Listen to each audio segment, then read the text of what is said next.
Romanos 5, ya, no puedo decir lo que iba a decir porque Wendy comenzó a grabar. No importa, pastor, yo después se lo edito, no hay problema. No, yo ahora en chat a todos los que he hecho le voy a decir pecador. Pecador. ¿Qué haces también? Pecador. Así. ¿Les está gustando el estudio de Romanos? Está bueno. Sí. ¿Han aprendido algo? Sí. Ya, todos tienen un descuento en sus diezmos este mes. El chiste, pastor, pero ese sí, Sí, se ríen, sí. se ríen con ese, ¿no? Por más pobre que sea ese. Ya, Romanos 5.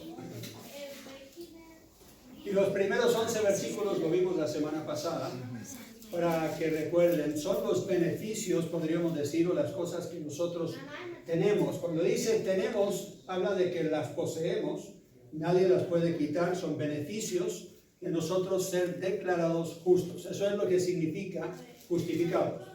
Ser declarados justos ante Dios por Jesucristo. ¿Y qué es lo que eso nos trae? Nos trae paz con Dios. Una entrada en la gracia en la cual podemos estar parados firmes. La persona que duda de su salvación porque ellos no se la ganaron con sus buenas obras, no entienden la gracia de Dios y no lo tienen como fundamento firme. Entonces tenemos que entender la gracia de Dios. Tercero, regocijo en la gloria de Dios y aún en las tribulaciones, porque eso me está preparando para reflejar la gloria de Dios a futuro. Las tribulaciones permiten que yo sea más como Jesucristo. Número 4, hay una esperanza que no avergüenza. O sea, yo no voy a llegar al final de la carrera y decir, esto es todo lo que hay. Yo creo que vamos a estar asombrados de todo lo que Dios nos dará a futuro. No avergüenza nuestra esperanza y el Espíritu Santo que mora en nosotros nos confirma que somos hijos de Dios, dice Romanos más adelante.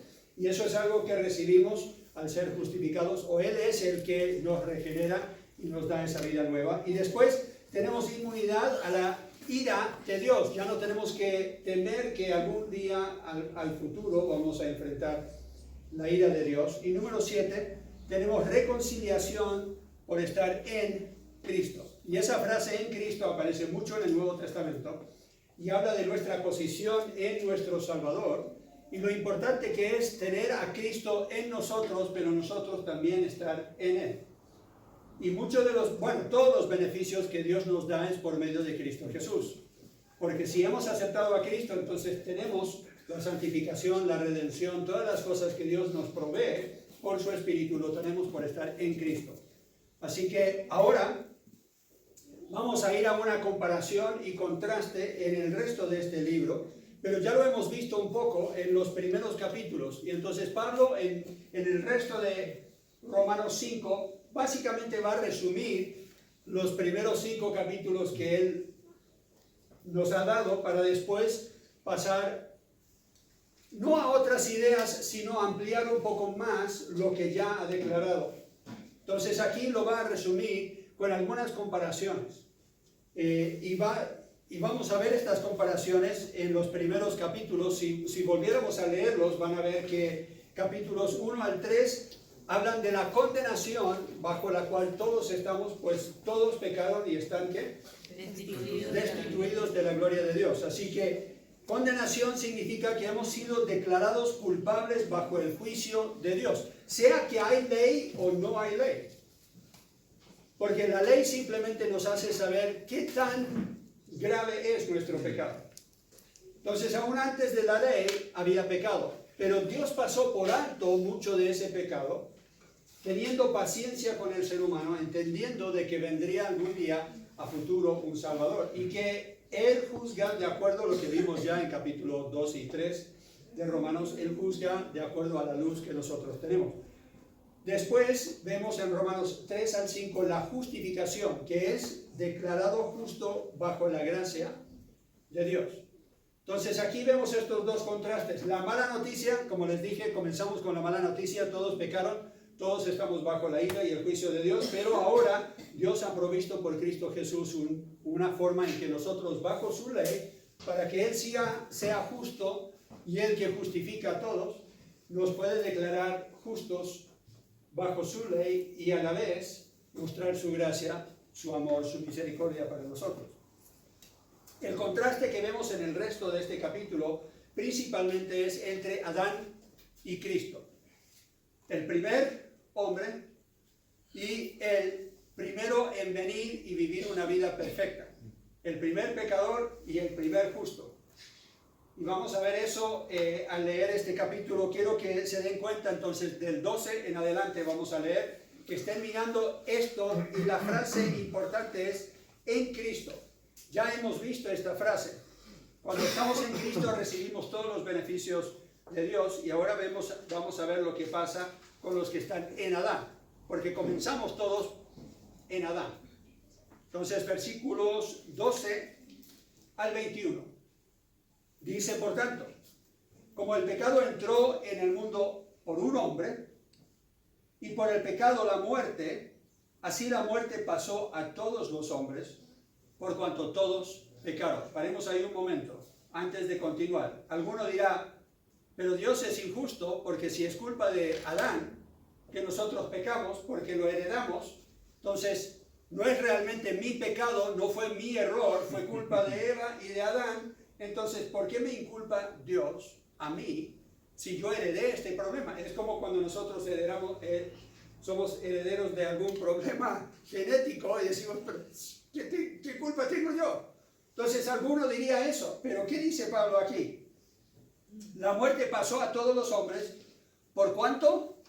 Todos pecaron. Todos pecaron. O sea, no es que solamente nosotros nacimos con la tendencia al pecado, sino que voluntariamente, con nuestra propia voluntad, ya entendiendo, recuerdan lo que dice Romanos 1, ya entendiendo que hay un Dios, lo vemos en la naturaleza, ya entendiendo que algún día rendiremos cuentas a Él, porque yo no he encontrado una persona que me dice es que yo soy ateo, que realmente sea ateo, porque le hablas de él, lo que sucede después de la muerte y le tienen miedo al infierno.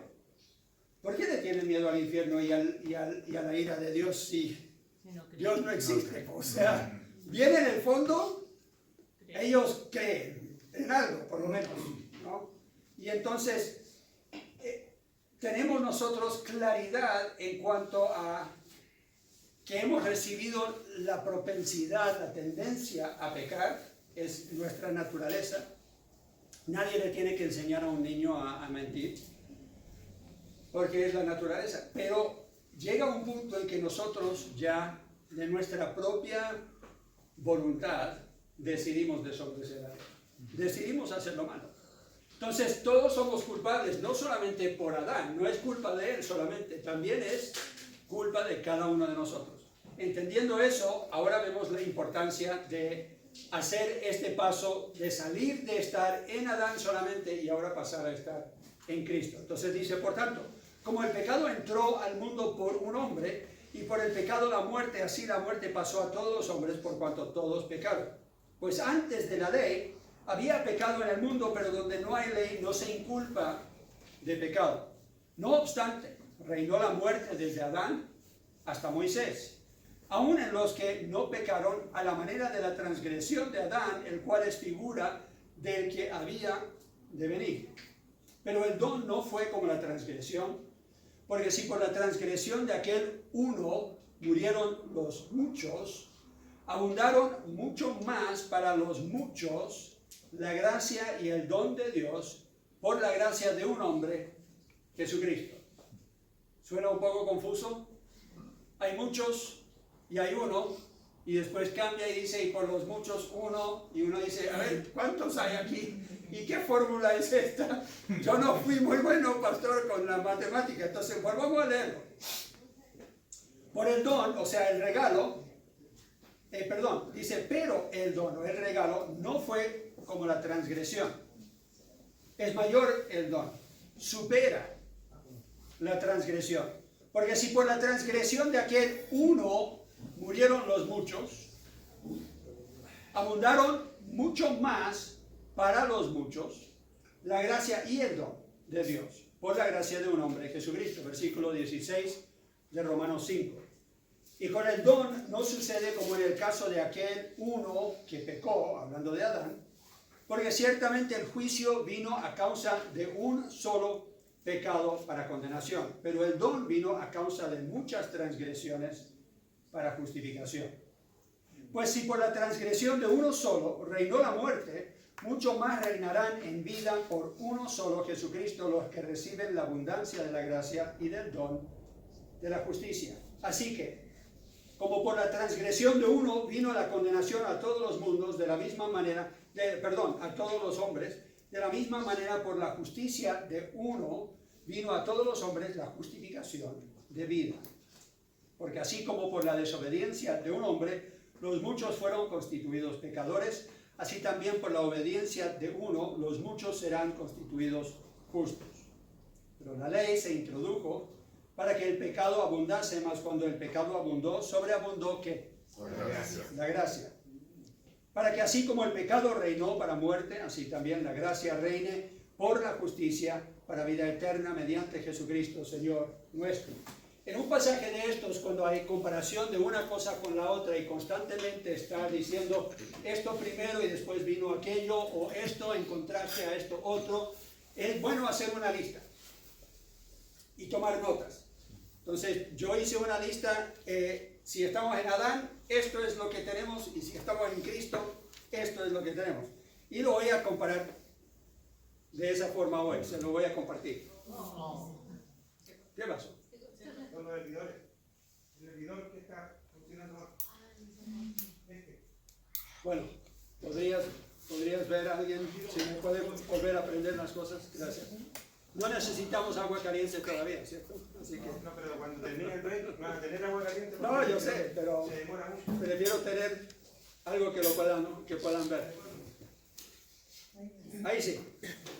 Vamos a tener que elegir entre el break o el mensaje, así que no tenemos el break, tenemos el mensaje. Vamos a ver una comparación y contraste entre estar en Adán y estar en Cristo. Y creo que lo apagué. Ahora sí.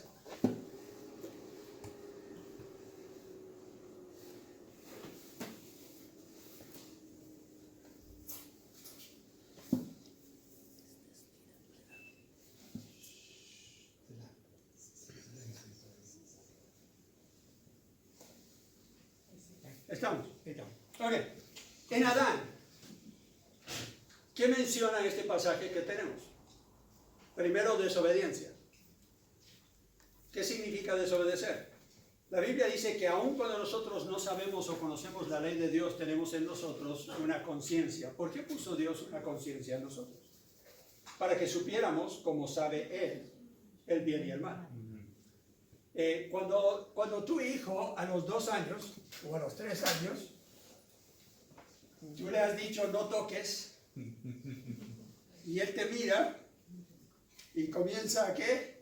A extender la mano y te mira, lo que él ya sabe viene en su conciencia, no solamente porque tú le has dicho que no, pero viene en su conciencia, él sabe que no debería ¿qué? No lo debería tocar y que vendrán consecuencias. Y uno dice, ay no, pero ellos a esa edad no saben. Entonces, ¿por qué te miran? Ellos ya saben. Entonces nosotros les queremos decir, pero es que es súper inocente, no tan inocente.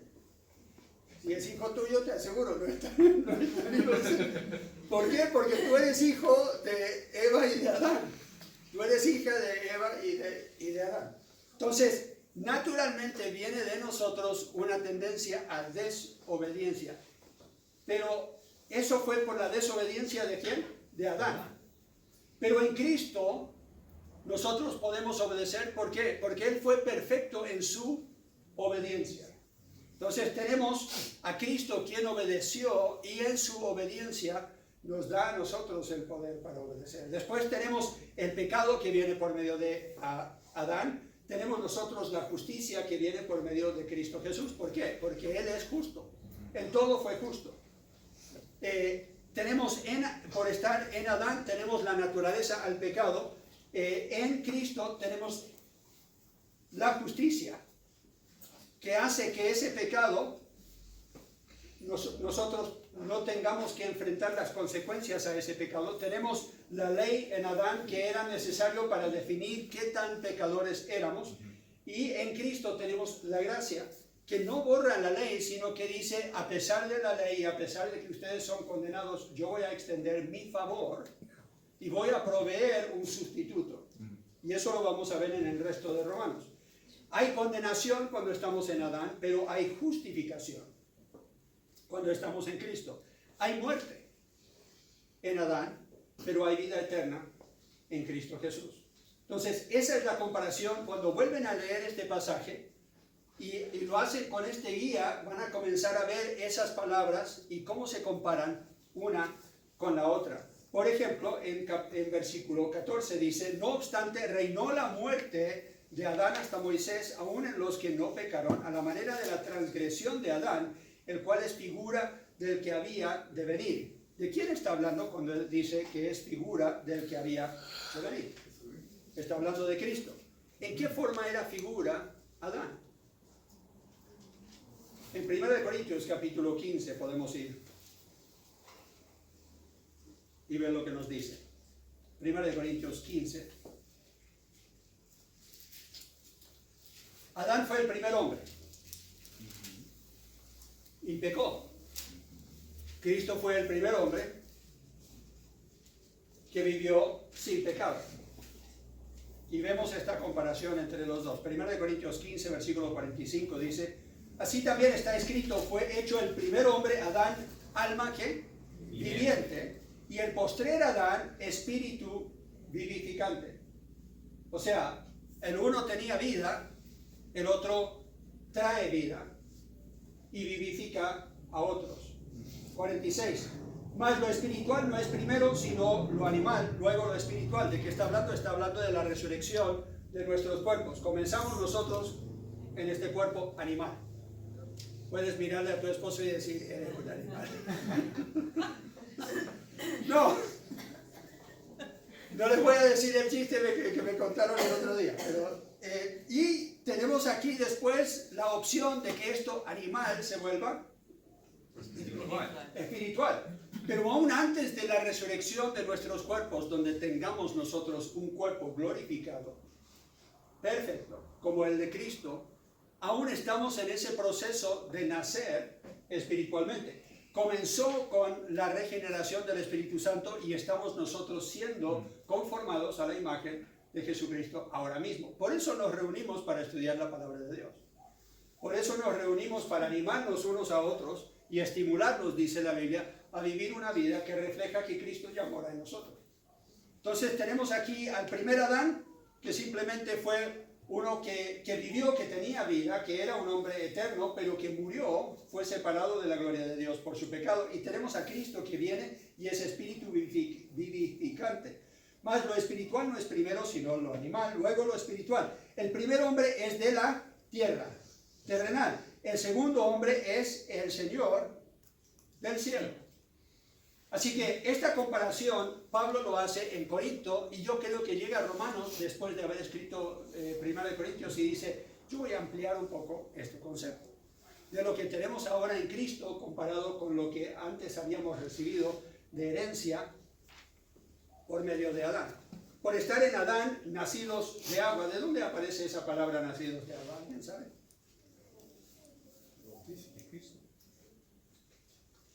Cristo lo dijo ¿dónde?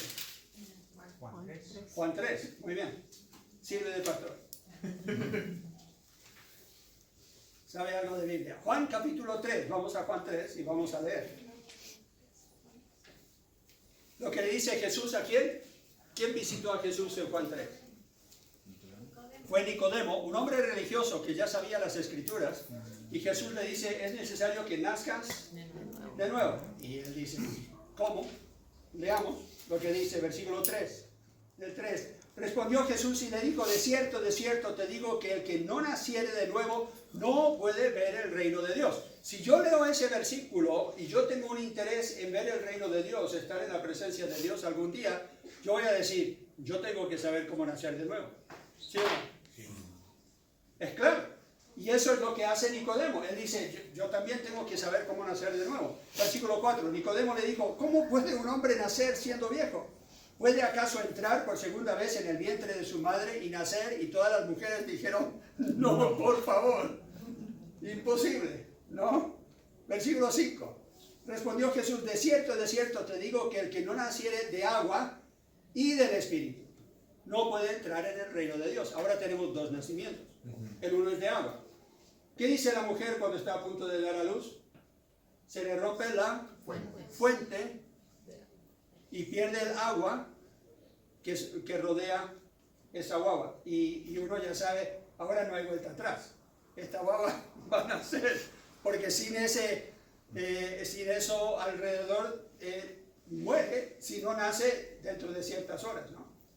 Entonces ya se sabe que ese bebé tiene que nacer. Ese es el nacimiento de agua. ¿Y cómo lo sabemos? Bueno, seguimos leyendo. Hay un nacimiento después espiritual. Versículo 6. Lo que es nacido de carne, carne es. ¿Entienden la comparación? Agua y carne van juntos. Y lo que es nacido de espíritu, espíritu es. O sea, hay un nacimiento espiritual y hay un nacimiento físico. Tienes que nacer físicamente primero para tener el Espíritu dentro de ti para poder nacer espiritualmente. ¿Quién hace ese nacimiento espiritual? ¿Quién te regenera? El Espíritu de Dios. ¿Cómo lo hace? Cuando tú pides que Él lo haga, cuando tú respondes en fe a lo que Dios te ofrece. Él te ofrece vida nueva. Él te ofrece este nuevo nacimiento. Él hará la obra en ti, pero tú tienes que creer que Él lo va a hacer. Dice versículo 7, no te maravilles de que te dije, os es necesario nacer de nuevo. El viento sopla de donde quiere y oyes su sonido, mas ni sabes de dónde viene ni a dónde va. Así es todo aquel que es nacido del Espíritu. O sea, tú quizás ni siquiera entiendas cómo se hace esto, pero deja eso en manos de Dios y el Espíritu Santo. Él hará esa obra. Tú simplemente tienes que creer de que el nacimiento físico era necesario para tener vida física, para tener vida espiritual. Tienes que nacer espiritualmente. Entonces, por estar en Adán, ya nacidos de agua, somos declarados pecadores y ya tenemos la sentencia de muerte. Es más, vivimos muertos en delitos y pecados. Ahora tenemos que entender esto de lo que dice la Biblia cuando habla de muerte. No habla de falta de sentidos. No habla de que nosotros somos incapaces de hacer algo. Hay algunos que usan la ilustración y dicen, bueno, el muerto no puede responder. ¿Qué de Lázaro? Jesús dijo, sal fuera. Había estado muerto ¿cuántos días? 3.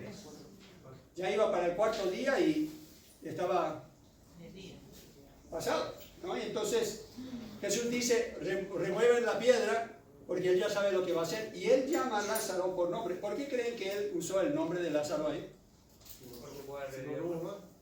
Porque si Él dice, sal fuera, salen todos.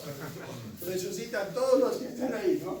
Pero Él dijo, Lázaro, sal fuera, y Lázaro sale. Y revivió después de 4 días. Entonces Lázaro no estaba muerto. ¿Dónde estaba? ¿Qué tal el rico y Lázaro? Otro Lázaro. Rico y Lázaro mueren, ¿cierto? Y van al lugar de los muertos, el Hades. Pero uno está en el seno de Abraham y el otro está en un lugar de tormentos. ¿Están ellos totalmente inconscientes? No. ¿Se pueden hablar claramente? Ellos siguen vivos. Siguen solamente en una dimensión diferente. Entonces la gente dice, no, es que muerto significa que uno no puede responder. Lázaro respondió. Los muertos responden y oyen la voz de Dios, claramente. Entonces, no es que uno muerto ya pierda completa sensibilidad, no. Pero lo que sí no puede hacer un muerto es ellos mismos tomar acción, pero sí pueden responder al llamado de Dios. Entonces Dios llama a todos los que están muertos en delitos y pecados y espera que nosotros respondamos en fe. Y es lo que Él está hablando aquí para que uno nazca de nuevo. Y es lo que todos los que estamos en Adán tenemos que hacer, tenemos que responder en fe. Nacimos en pecado, nosotros somos declarados separados de la gloria de Dios. Y nuestra transgresión lleva a juicio que lleva naturalmente a condenación. Eso es lo que nos dice Romanos 5. La desobediencia de Adán asegura que somos pecadores al nacer, pero también nuestros propios hechos confirman que somos pecadores, como ya leímos en el versículo 12. Ahora, por estar en Cristo, nacidos por el Espíritu, recibimos lo que no merecemos, que es la gracia de Dios y el don de Dios. Y ese don de Dios es la justificación. que lleva a la vida eterna. Recibimos justificación, que lleva naturalmente a vida eterna, y recibimos por la obediencia de uno, Jesucristo, el ser declarados justos ante Dios. Estoy resumiendo en español, en estas declaraciones, lo que acabamos de leer. ¿Por qué? En el griego hay una construcción bien diferente al español. Estábamos hablando la otra noche de la diferencia entre español e inglés. En inglés no se dice la Casa Blanca, donde vive el presidente. Se dice the White House, la blanca casa. Toda la construcción en inglés es diferente a la construcción en español. No es tan complicado cuando uno ya entiende un poco las reglas de gramática. Cuando estás hablando del griego, también la construcción es diferente. Y hay palabras tan diferentes, y hay algunas palabras que hablan de una acción continua, una acción que comienza y para al tiro, una acción que es solo en el momento. O sea, hay diferentes verbos para diferentes tipos de acción.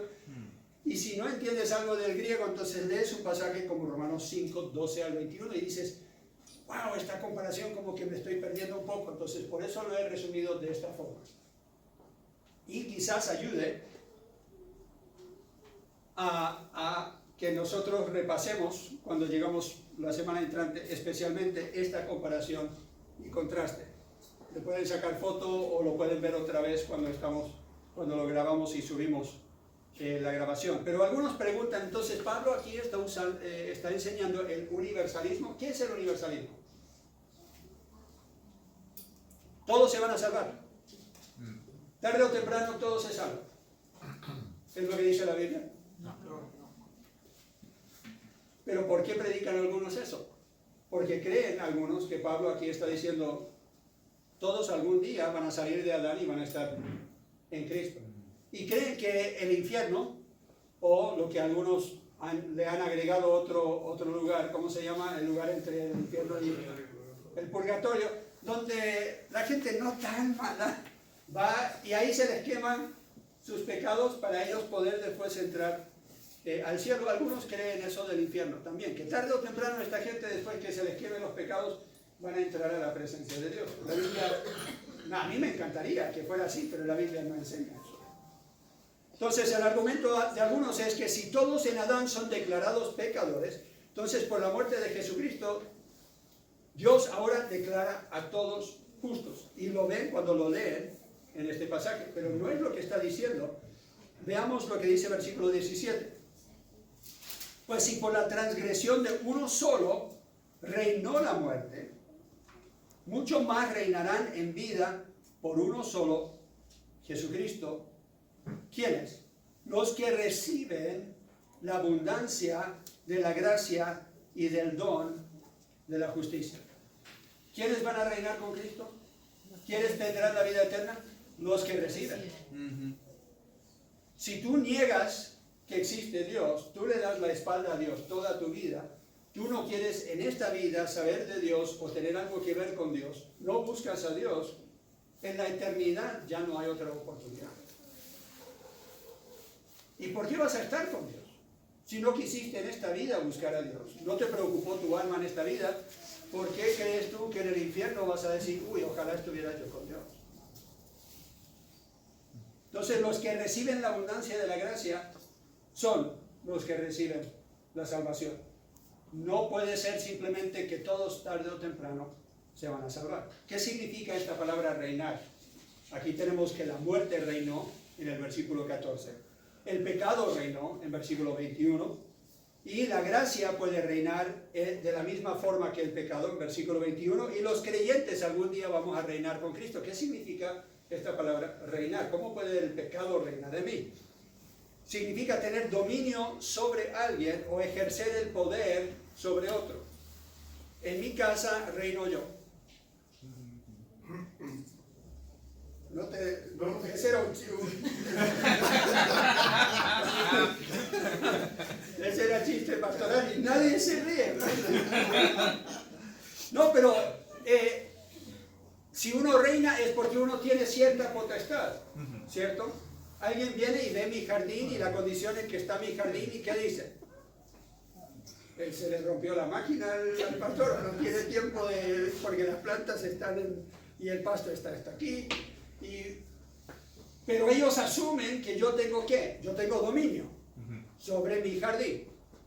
Tenemos nosotros cierto dominio ahora, llegará el día en que vamos a tener más, porque los que somos fieles en lo poco seremos puestos sobre más, dice el Señor. Es lo mismo hablando del pecado o alguna otra cosa. El pecado literalmente reina en tu vida cuando tú le das cabida. Cuando tú le cedes terreno, la Biblia habla en Efesios 4 de que a veces nosotros le cedemos terreno a Satanás. Después no nos debería sorprender cuando lo que estamos cosechando no nos gusta, porque le abrimos la puerta a que Él entre en nuestra vida y Él reine y Él gobierne. Para entender un poco más esta palabra, vamos a capítulo 6 y versículos 12 al 14. Romanos 6. Versículo 12 dice: no reine pues el pecado en vuestro cuerpo mortal, de modo que lo obedezcáis en sus concupiscencias. Si el pecado reina, ¿quién obedece a quién? El cuerpo del pecado. Yo le hago caso al pecado. Yo le hago caso a esa tendencia de querer pecar. Ni tampoco presentéis vuestros miembros al pecado como instrumentos de iniquidad, sino presentaos vosotros mismos a Dios como vivos de entre los muertos y vuestros miembros a Dios como instrumentos de justicia. Porque el pecado no se enseñoreará de vosotros, pues no estáis bajo la ley, sino bajo la gracia. Entonces, porque ya estoy bajo la gracia de Dios y he recibido todo lo que yo necesito para vivir una vida que le agrada a Dios por medio de Cristo Jesús, yo no necesito ya que el pecado reine en mí. Yo no tengo la excusa de que, bueno, total, sigo en este cuerpo, tengo estas pasiones y estos deseos y no los puedo controlar. Uno de los errores más graves en la sociedad de hoy es que los psicólogos nos han enseñado que nosotros no podemos controlar nuestras emociones. Y al no poder controlar mis emociones, no puedo controlar mis pasiones. Y si no puedo controlar mis pasiones, no puedo controlar mis pensamientos, le doy rienda suelta a lo que este cuerpo quiere. Eso no es lo que enseña la Biblia. Es más, la batalla que reina en nosotros es literalmente nuestras pasiones y deseos de este cuerpo contra nuestra mente, que ya sabe lo que Dios nos pide, y el Espíritu Santo que mora en nosotros, que nos da el poder para obedecer. Pero la persona que ya le compró todo al sistema del mundo que nos enseña, no, es que las emociones total no las puedes dominar y controlar. Entonces, ellos van a seguir controlados y dominados por su cuerpo, en lugar de controlados y dominados por el Espíritu de Dios. Entonces, cuando reina el pecado en nosotros, cuando reina la muerte en nosotros, todavía estamos en Adán. Pero estando ya en Cristo, no tienen que reinar esas cosas. La gracia puede reinar para que algún día nosotros reinemos con Cristo. La obra de Adán es comparada también aquí con la obra de Cristo. Todos vivimos bajo las consecuencias de ser hijos de Adán, no lo podemos escapar. Pero también todos podemos vivir los resultados de ser hijos de Dios si estamos en Cristo. Esa es una decisión que tenemos que tomar nosotros. Por eso se ocupa esta frase más de una vez, de la misma manera o así también. En versículo 18 del 5 dice: así que como por la transgresión de uno vino la condenación a todos los hombres, de la misma manera, o sea, para cubrir eso de la misma manera, por la justicia de uno vino a todos los hombres la justificación de vida. Entonces, si por uno tuvimos los resultados de ser en Adán pecadores y con la tendencia de pecar, ahora por el trabajo de Jesucristo, la obra de Jesucristo, nosotros podemos ser declarados justos ante Dios. Versículo 19 y 21. Porque así como por la desobediencia de un hombre, los muchos fueron constituidos pecadores, así también por la obediencia de uno, Jesucristo, los muchos serán constituidos justos. Y versículo 21, para que así como el pecado reinó para muerte, así también la gracia reine por la justicia para vida eterna, mediante Jesucristo, Señor nuestro. Así que otra comparación que vemos es lo que hizo Adán, o lo que tenemos como resultado de estar en Adán, y ahora lo que hizo la obra de Cristo.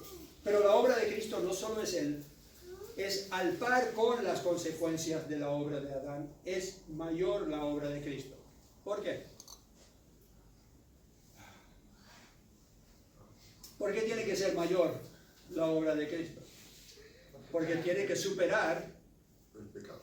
todo nuestro pecado. No es solamente un pecado que hemos pecado, sino que nosotros hemos continuamente desobedecido a Dios. Y entonces donde abunda el pecado, abunda ¿qué? La gracia. Es más, sobreabunda, que es una palabra importante. Entonces vemos esto en versículo 15, 17 y 20, esta palabra que abunda continuamente, la gracia de Dios. En versículo 15 dice, pero el don no fue como la transgresión. O sea, la transgresión fue un pecado, comenzó con eso, y se apartaron y fueron echados del huerto, y las consecuencias llegaron, pero dice, no fue como la transgresión, porque si por la transgresión de aquel uno murieron los muchos, abundaron mucho más para los muchos la gracia y el don de Dios. O sea, ahora no solamente está cubriendo Dios los pecados de Adán y Eva, sino los pecados de quién? De todo el mundo. ¿Ustedes creen que Jesús murió por todos? Sí. ¿Por qué? ¿Por qué lo creen? Porque hay algunos que no lo creen. Hay algunos que dicen, no, Él murió solo por algunos elegidos. ¿Por qué creen ustedes que Él murió por todos? Porque la palabra lo dice. Porque la Biblia lo dice. Es muy fácil decir en Juan 3:16, ¿qué dice? De tal manera amó Dios al mundo que ha dado a su Hijo unigénito para que todo aquel que en Él cree no se pierda, sino mas tenga vida eterna. Fácilmente podría haber puesto ahí los elegidos. ¿Lo puso? No. Cuando ocupa la palabra mundo, ocupa la palabra cosmos, que es la palabra más amplia para mundo. ¿Qué significa qué? Que Él murió para, no solamente para todos los seres humanos, sino para todo lo creado. Y uno diría, pero ¿por qué tuvo que morir por todo lo creado? Porque todo algún día será hecho nuevo. Es más, Romanos, vamos a ver, dice, toda la creación gime, deseando ser ¿qué? Redimida, renovada. Aún Él va a renovar y redimir todo algún día. Se va a completar el plan de Dios de hacer todo nuevo. No solamente nosotros, los seres humanos, pero toda la creación. Así que aquí dice que no solamente fue suficiente, no es que vamos a entrar raspaditos al cielo y vamos a estar viendo si tuvimos suficiente gracia de Dios. No, sobreabunda la gracia de Dios. ¿Qué dice el versículo 20? Pero la ley se introdujo para que el pecado abundase. Ahora sí me doy cuenta que soy pecador. Mas cuando el pecado abundó, sobreabundó la gracia. O sea, más que suficiente gracia hay para cubrir nuestro pecado. Esa es buena noticia. A mí me gusta la gente que cuando uno dice me prestas 10,000 te pasan 20. Yo iba a decir 15, bueno, y dice 20. Ya, ella tiene más fe que yo. ¿Ok? Sí, te pasan 20 y dice, porque uno si va a pedir por justo lo que necesitas, aunque tengas que ir caminando a la casa, pero con esos 10 vas a poder comprar algo. No, te pasan los 20 y ya hay más que suficiente. Tenemos una deuda con Dios que no podemos pagar. La gracia de Dios cubre nuestra cuenta, pero más que cubre la cuenta. Lo que implica este argumento, en Adán todos vivimos las consecuencias de ser nacidos físicamente y el fin es muerte. Estando en Cristo todos podemos vivir los resultados de ser nacidos espiritualmente y el fin es vida. Y ya lo leímos, Juan capítulo 3, versículos 1 al 15. Habla de este nuevo nacimiento. Entonces la pregunta es, ¿has nacido de nuevo? Si no estás seguro de que has nacido de nuevo, si no has aceptado la gracia y el don de Dios, hoy lo puedes hacer. Habla con Wendy, habla conmigo, habla con Jonathan, habla con Hugo, habla con Marcela, algunos que estén aquí que te pueden contestar las preguntas que tengas y nosotros te vamos a mostrar lo que dice la Biblia acerca de la salvación, no una tradición humana, lo que dice la Biblia. Si es por gracia, vamos a ver en Romanos, entonces no es por obras. Esta no es una religión. No te tienes que ganar el cielo. Es la gracia de Dios que se extiende a ti y te da el don de la justificación, que es el don de la salvación. Amén. Gracias Dios por tu palabra, por estas promesas, por lo que nos enseña Romanos. Pedimos que nos ayudes a entenderlo para tener esta seguridad de una relación contigo, la salvación de nuestras almas. Lo pedimos en Cristo Jesús. Amén. Amén.